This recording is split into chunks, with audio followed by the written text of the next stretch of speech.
Okay, we got a cat cafe, we got some dog and Shiba cafes, and there's even whatever's going on there.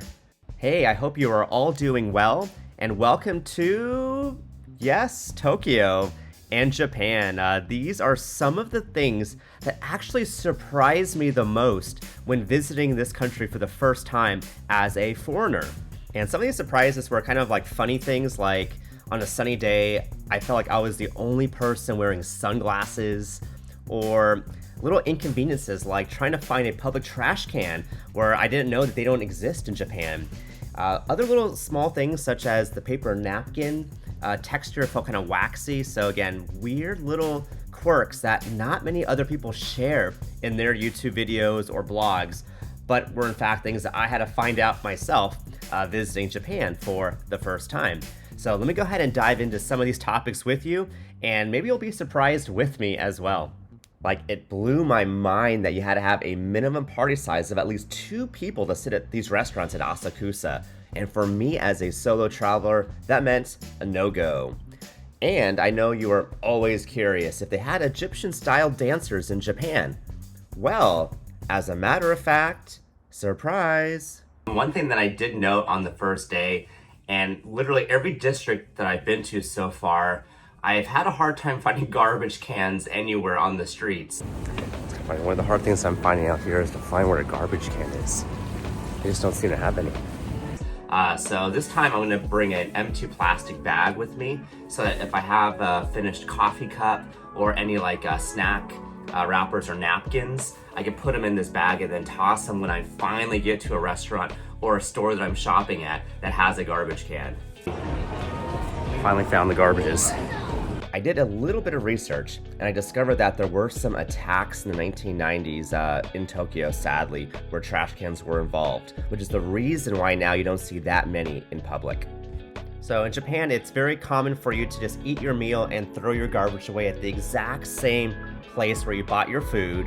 And actually, I'm gonna debunk one of the myths that people don't eat out in public, and that's actually not true. You can eat on the streets, but you just have to do it in more of a respectful way. And of course, don't be walking and eating or talking and eating. As long as, again, you're just outside of the place that you bought the food at, it's okay to eat it and then throw your garbage away at that exact spot again.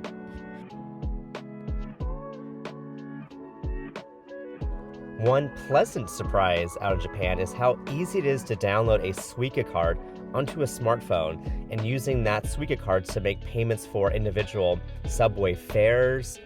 You could even use the Suica card at 7-Elevens, grocery stores, restaurants. They accept Suica as conveniently as any other form of card, and you don't have to buy a rail pass or anything complicated like going to a kiosk. It's so simple, just paying straight from your phone. As you can see here, you could even add credit in yen. All you do is just pay whatever the currency exchange is, no fees.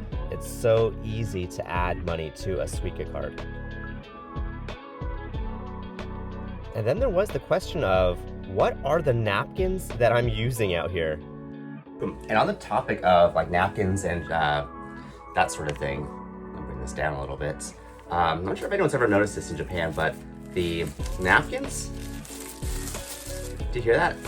They kind of feel like plastic, which is interesting because it looks really nice and it feels really nice, but because it's not very absorbent like cotton, I noticed it doesn't really pick up, I feel like, let's just say the mess that I make on myself after I eat. So I don't know. I mean, I guess coming from a country like the United States where I guess we love cutting down our forests for cotton, and we have all of our napkins, paper towels, feeling like this plastic is kind of strange. So I'm not sure if it's like recycled material. I need to actually look this up and do some research to see why the napkins feel like this over here in Japan.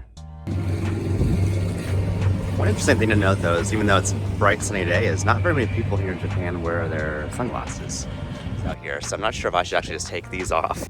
Because yeah, a lot of people just like, I guess maybe eye contact, which is a good thing. We need more of that actually.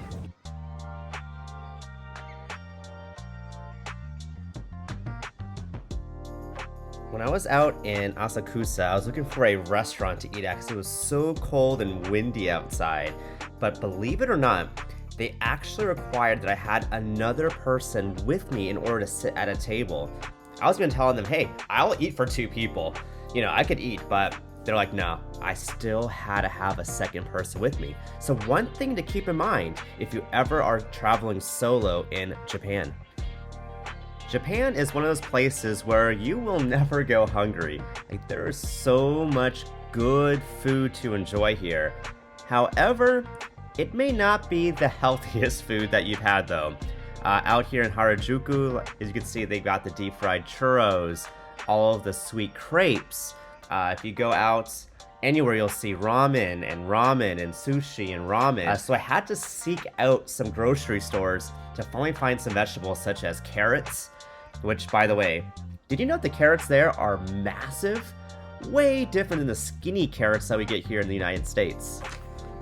Good morning. It's day number 4 now here in Tokyo, and I think the sleep is still, catching up to me, or lack of sleep is catching up to me. And then 2, last night standing in that cold for that takoyaki, I'm really craving more vegetables. Like, I tried going to the Family Mart and 7-Eleven, and I was only able to find some vegetable salads mixed with meat still. So I might need to try to find a grocery store also just to pick up maybe some carrots, some broccoli, get some fresh food and fruit in my body right now. Alright, out here in Shiba now, and I'm about to chow down on some food. Carrots. Finally. This is a funny story. This is like the 5th day in Japan. You're gonna think that I'm crazy for going all the way here in Japan, and I ordered Chinese food just so I can get a little bit of some bok choy sauteed with a little bit of this woodier mushroom. Great dish, by the way, but definitely out of the ordinary. Potassium. Maybe that's what I've been missing. Alright, what do you think? Were you surprised with some of these things as much as I was surprised? Well, in any case, thank you so much for watching. I'll see you for another video, and take care.